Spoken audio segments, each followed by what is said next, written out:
नमस्कार दोस्तों, आपका हमारे चैनल हरी एग्जाम पॉइंट में बहुत बहुत स्वागत है। मित्रों, हमने साइकोलॉजी के 8 पार्ट पूरे कर दिए हैं और अगले पार्ट की ओर बढ़ते हैं। आज हम पढ़ेंगे सामाजिक कौशल और अधिगम के जो सिद्धांत हैं उनके बारे में पढ़ेंगे। मित्रों, अधिगम के सिद्धांतों में जैसे कि पावलोव का सिद्धांत है, जिन्होंने अनुकूलित अनुक्रिया का सिद्धांत दिया था, आदि के बारे में पढ़ेंगे। तो मित्रों, हम आपसे एक आग्रह करते हैं कि यदि आपने हमारे चैनल को सब्सक्राइब नहीं किया है अभी तक, तो हमारे चैनल को सब्सक्राइब कर लें और जो पास में इस प्रकार का जो बेल आइकन का बटन है उसे प्रेस कीजिए, ताकि हम जो भी वीडियो डालें उसका नोटिफिकेशन आप तक पहुंच सके और आप उसका आनंद ले सके, आप उसका लाभ ले सके। और मित्रों, इस वीडियो को अधिक से अधिक शेयर कीजिए, अपने दोस्तों तक शेयर कीजिए, व्हाट्सएप ग्रुप पर, फेसबुक ग्रुप पर, इंस्टाग्राम पर इत्यादि पर शेयर कीजिए मित्रों, ताकि अपने जो दोस्त हैं, अपने जो भाई लोग हैं, उनकी भी मदद हो सके। तो आइए हम स्टार्ट करते हैं। सामाजिक कौशल। सामाजिक कौशल एमपी मोफात ने बताया है। एमपी मोफात ने क्या बताया मित्रों सामाजिक कौशल के बारे में, कि जीवन जीना क्या है। जीवन जीना एक कला है जो सामाजिक वातावरण से आता है, अर्थात सामाजिक वातावरण से हम जीवन जीना सीखते हैं। और जीवन जीना, इनको क्या बताया, जीवन जीना एक कला है जो सामाजिक वातावरण से हम जीवन जीना सीखते हैं या सामाजिक वातावरण से आता है। तो मित्रों, इसको कैसे याद करें, एमपी मुफात की परिभाषा को। एमपी मुफात है, जिसमें मुफात शब्द है, इसको आप समझिए मुफ्त, एंड की मुफ्त समझिए। और मुफ्त में जीवन जीना एक कला ही होता है। हाँ, मुफ्त में जीवन जीना एक कला ही होता है। आपके दोस्त भी होंगे, ऐसे दोस्त होंगे जो मतलब आपको कभी मतलब बुला लेते हैं दावत के लिए और वो कोई खर्चा नहीं करते। या हम मतलब बहुत सारे दोस्त ऐसे भी होते हैं कि चाय के पैसे देने में भी आनाकानी करते हैं, यानी कि चाय भी धीरे धीरे पीते हैं पैसे देने के, यानी कि वो ऐसे दोस्त होते हैं जो इनकी चाय के पैसे भी नहीं दे सकते, यानी कि वो तो क्या है, मुफ्त में जीवन जीना सीख रखे हैं उन्होंने। यानी कि मुफ्त में जीवन जीना क्या है, एक कला है। अर्थात एमपी मुफात की परिभाषा हो गई कि जीवन जीना एक कला है जो सामाजिक वातावरण से आते हैं। हमने ये ऐसे इस प्रकार से इसको याद किया। आगे हम बात करते हैं सामाजिक कौशल के गुण। सामाजिक कौशल के गुण होते हैं मित्रों, इनकी जो सामाजिक जिस व्यक्ति में सामाजिक कौशल होता है उसमें एक तो समायोजन क्षमता अधिक पाई जाती है। वो किसी भी जो चीज़ है उसके साथ में एडजस्ट होएगा, वो किसी भी जो वातावरण है उसके साथ में एडजस्ट हो जाता है। और वह सभी के साथ में क्या है, मिलनसार प्रवृत्ति का होता है। किसी भी व्यक्ति के साथ में क्या है, वो एडजस्ट हो जाता है, इनकी वह मिलनसार प्रवृत्ति के होते हैं। और आगे हम बात करते हैं उच्च आकांक्षा स्तर। उच्च आकांक्षा स्तर यानी कि उनकी जो सोचने की क्षमता है उच्च होती है। वो किसी भी कार्य को निम्न स्तर से नहीं सोचते, वो किसी कार्य को जो भी कार्य होता है उसको पॉजिटिव वे से सोचते हैं। आगे हम बात करते हैं नेतृत्व जो क्षमता है उनकी अधिक पाई जाती है। वो किसी भी कार्य को करने के लिए इनकी उनमें हिचकिचाहट या कोई भी मतलब वह डर पैदा नहीं होता। उनकी नेतृत्व जो क्षमता है वो अधिक होती है, इसलिए वो किसी भी कार्य को बड़ी आसानी से कर लेते हैं। उसमें सहयोग की भावना पाई जाती है और सामाजिक सेवा की भावना भी पाई जाती है। विनम्रता का भाव पाया जाता है। जो सामाजिक कौशल होता है जिनमें, उनमें विनम्रता का भाव पाया जाता है। किसी भी कार्य को यदि कठिनाई को सुनेंगे तो इनकी वो विनम्रता से उसका सॉल्यूशन सोचेंगे। उसमें आदर्श का भाव पाया जाता है। इनकी आदर्श भावना जो पाई जाती है वो जैसे कि दूसरों के प्रति सम्मान करना, है ना, दूसरों का आदर करना, इस प्रकार की। और मेहनत एवं कार्य के प्रति इनकी सकारात्मक होते हैं। जो सामाजिक कौशल जिस व्यक्ति में होता है उसमें क्या है, एक तो मेहनत और कार्य के प्रति इनकी सच्ची लगन होती है, सकारात्मक दृष्टिकोण रखते हैं। वो किसी भी नेगेटिव प्रकार की बात को सोचते ही नहीं है। असंतोषी प्रवृत्ति के होते हैं, अर्थात वह कभी क्रोध नहीं करते, संतोष प्रवृत्ति के होते हैं। किसी भी कार्य जैसे कि कोई हिचकिचाहट है या कोई समस्या है, कोई कठिनाई है ना, जितने भी मतलब डिफिकल्ट जो कार्य है उनको करने के लिए वो कभी भी क्रोध नहीं होते। वो आसानी से सोचते हैं, धैर्य से सोचते हैं, संतोषी से सोचते हैं, शांतिपूर्वक वो कार्य को करते हैं, इसलिए इनमें संतोषी प्रवृत्ति पाई जाती है। आगे हम बात करते हैं मित्रों अधिगम के सिद्धांत। अधिगम के सिद्धांत कई जो मनोवैज्ञानिक है उन्होंने अलग अलग सिद्धांत दिए हैं। जैसे अधिगम के सहचर्य का सिद्धांत, ये अधिगम के सहचर्य का सिद्धांत इसको बोला जाता है एसआर थ्योरी। अधिगम के सहचर्य के सिद्धांत को एसआर थ्योरी बोला जाता है। अनुकूलित अनुक्रिया का सिद्धांत, इसको अनुकूलित अनुक्रिया का सिद्धांत ये पावलोव ने दिया था मित्रों। और पुनर्बलन का सिद्धांत ये सी एल हल ने दिया था, उद्दीपन अनुक्रिया का सिद्धांत थॉर्नडाइक ने दिया था, और क्रिया प्रस्तुत का सिद्धांत स्किनर ने दिया था। तो मित्रों इन सिद्धांतों के बारे में हम बात करेंगे।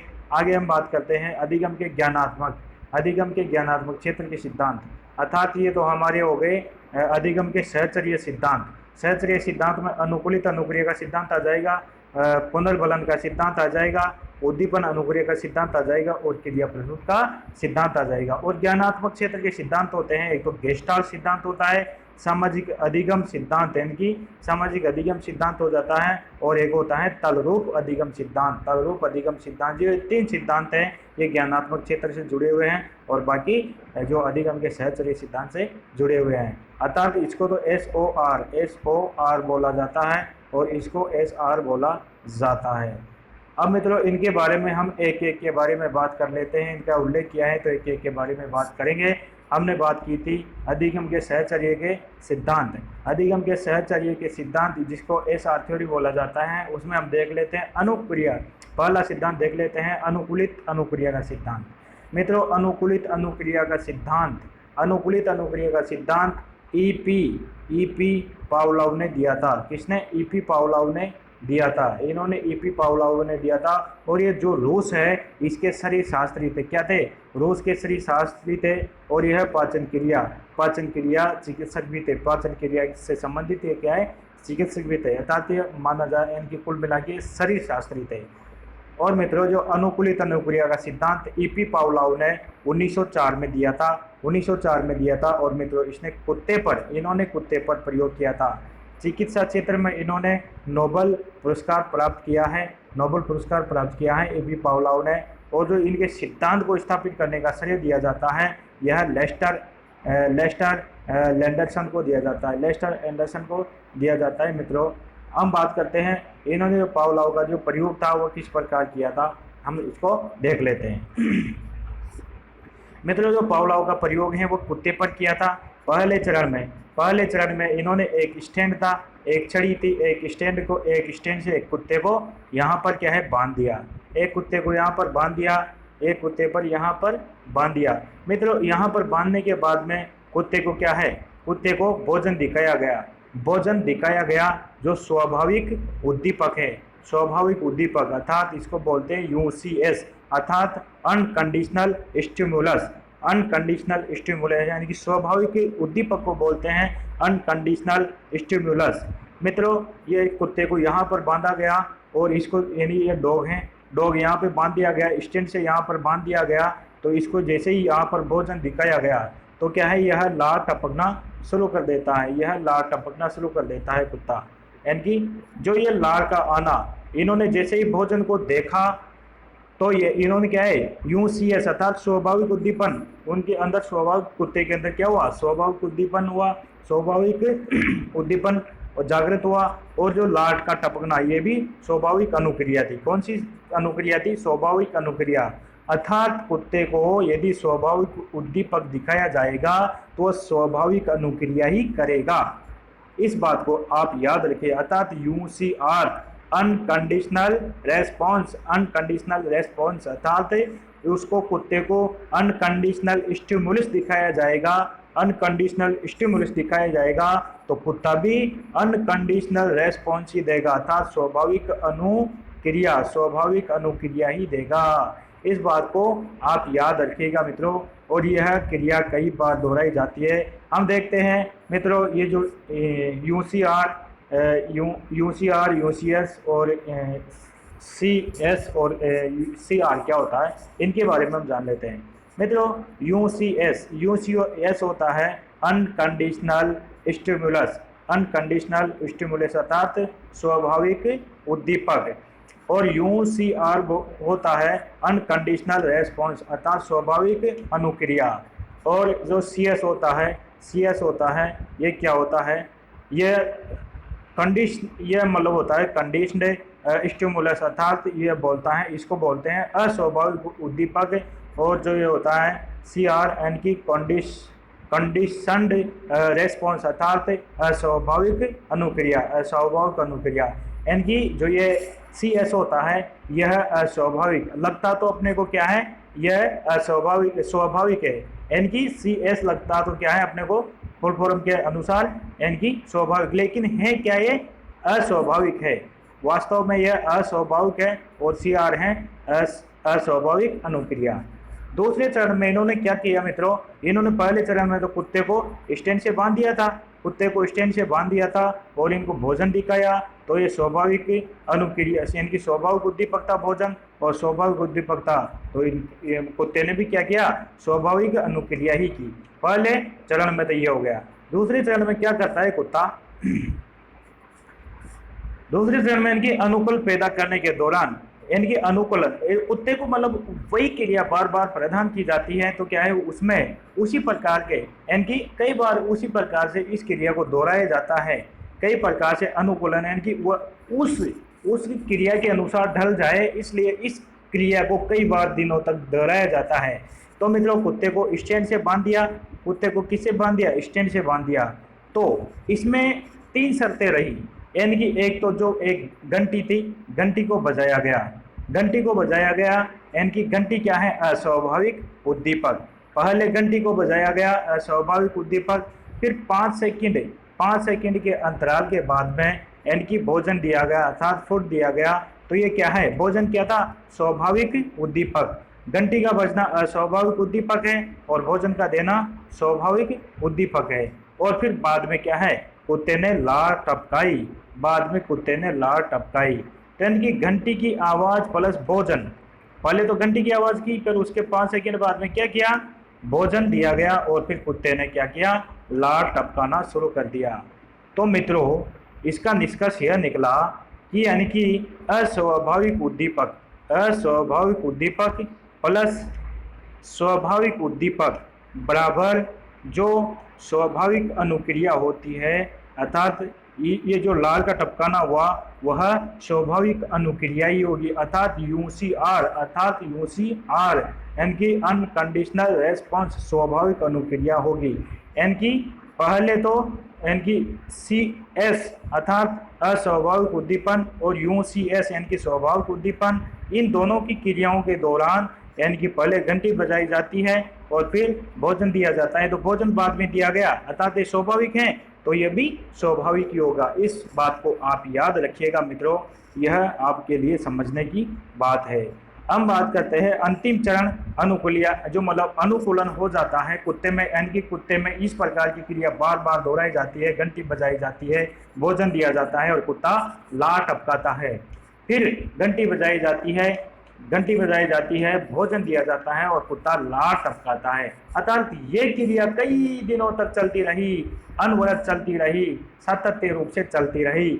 और फिर आगे अंतिम चरण में क्या हुआ कि कुत्ता इसी अनुक्रिया के अनुसार ढल गया, अर्थात वह किसी भी घंटी को सुनाई देगा तो क्या है उसमें क्या है, लार टपक देगा, तो इसी अनुक्रिया वह करेगा। हम देखते हैं अंतिम चरण में क्या होता है।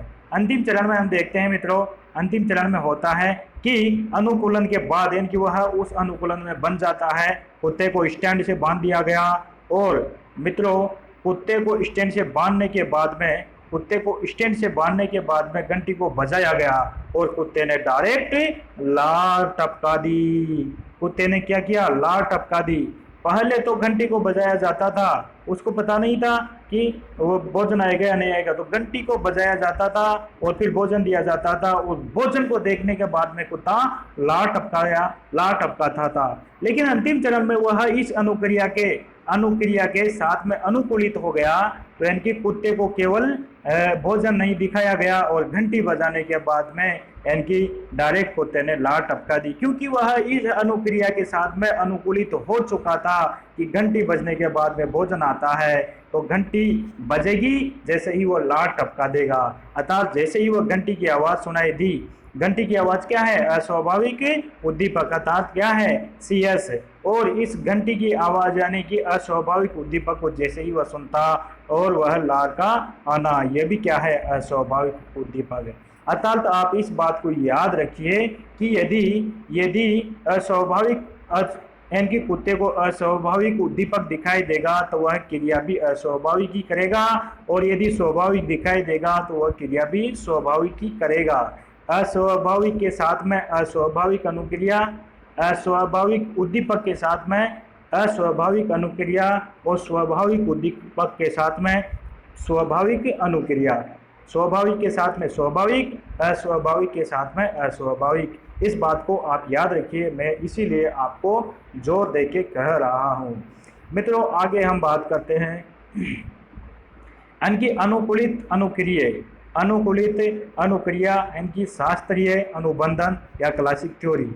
मित्रों जो ये है इसको अनुकूलित अनुक्रिया भी कहा जाता है, शास्त्रीय अनुबंधन भी कहा जाता है और क्लासिक थ्योरी भी कहा जाता है। क्लासिक अनुकूलित अनुक्रिया, शास्त्रीय अनुबंधन और क्लासिक थ्योरी भी कहा जाता है। इस सिद्धांत को क्लासिक थ्योरी भी कहा जाता है। अनुबंधित अनुक्रिया है ना, और परंपरागत अनुबंधन या प्राचीन अनुबंधन, ये इसी के इस सिद्धांत के ही नाम है।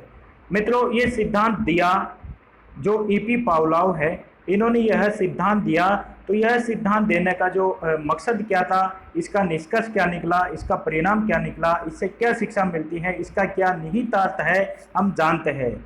मित्रों जो ईपी पावलोव ने यह सिद्धांत दिया, इसका यह निहितार्थ है कि जब किसी प्राणी को किसी अस्वाभाविक उद्दीपक के साथ अनुकूलित कर दिया जाता है, अस्वाभाविक उद्दीपक के साथ में अनुकूलित कर दिया जाता है, तो उसका जो प्रभाव भी प्राणी पर अस्वाभाविक उद्दीपक की तरह ही आता है। इस प्रकार की जो क्रिया व्यक्ति के कार्यों में सरलता पैदा कर देती है।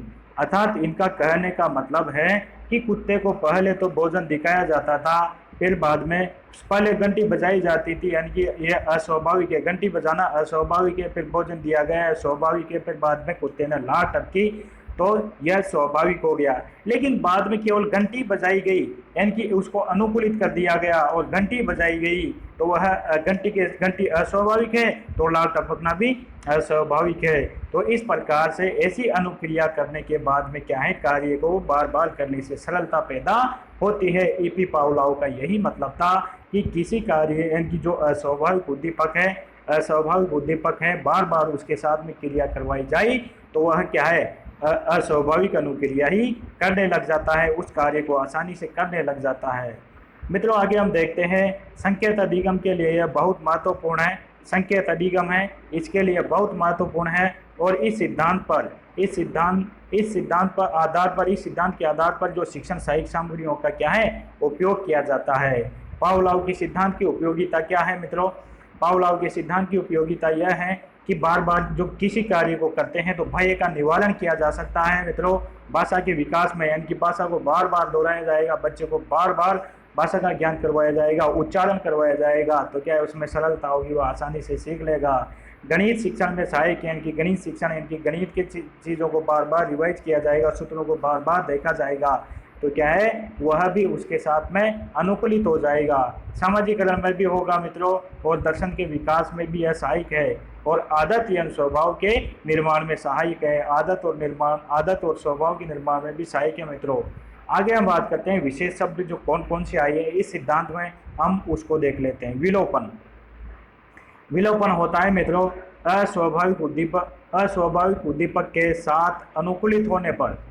क्या? अस्वाभाविक उद्दीपक के साथ अनुकूलित होने पर यदि स्वाभाविक उद्दीपक बंद करना या केवल स्वाभाविक उद्दीपक ही देना, तो कुछ समय बाद क्या है प्राणी अस्वाभाविक उद्दीपन से अनुक्रिया बंद कर देता है, इनकी अस्वाभाविक उद्दीपन से अनुक्रिया बंद कर देता है और उसे विलोपन कहा जाता है। मित्रों इस सिद्धांत ये जो ये बात कही गई है इसको इस प्रकार से समझिए। जो ये कुत्ता था, ये कुत्ता स्टैंड से बना हुआ था यहाँ पे मित्रों, इसको क्या है पहले तो क्या है घंटी बजाई जाती थी, घंटी बजाने के बाद में क्या है भोजन दिया जाता था, ये भोजन दिया गया, यहाँ पे ये घंटी बजाई गई, घंटी बजाने के बाद में भोजन दिया गया, तो क्या है कुत्ता इनके लिए लार टपकता था। क्या करता था? लार टपकता था। मित्रों इस क्रिया को भी इन्होंने बंद कर दिया और फिर बाद में क्या है इस इनकी जो ये घंटी बजाने की जो ये प्रक्रिया है इसी को स्टार्ट किया और भोजन देना इसको बंद कर दिया, कुत्ते को भोजन देना बंद कर दिया। यानी कि कई कई दिनों तक तो इनकी घंटी और भोजन दिया गया, फिर बाद में भोजन को बंद कर दिया गया, केवल घंटी बजाई गई तो कुत्ते ने क्या है, लार टपकना शुरू कर दिया। यानी कि लार टपकता था, क्योंकि उसको पता था कि जैसे ही घंटी बजेगी भोजन आएगा और मैं उसका कलेवा कर लूंगा। लेकिन भोजन नहीं दिया गया और केवल लार टपकता था। और फिर बार बार घंटी बजाई गई और कुत्ता लार टपकता था। और कुछ दिनों के बाद में घंटी बजाई गई और लार टपकना कुत्ते ने बंद कर दिया। वह समझ गया कि मुझे पागल बनाया जा रहा है, ये मेरा मज़ा लेने की कोशिश कर रहे हैं। अर्थात इनका मतलब है कि वह जो घंटी बार बार बजाई गई और उसको भोजन नहीं दिया गया तो कुत्ते ने जो लार टपकने की अनुक्रिया बंद कर दी। तो इसी को क्या कहा जाता है मित्रों, इसी को विलोपन कहा जाता है। अर्थात वह विलोपित हो जाता है, अनुक्रिया देना बंद कर देता है।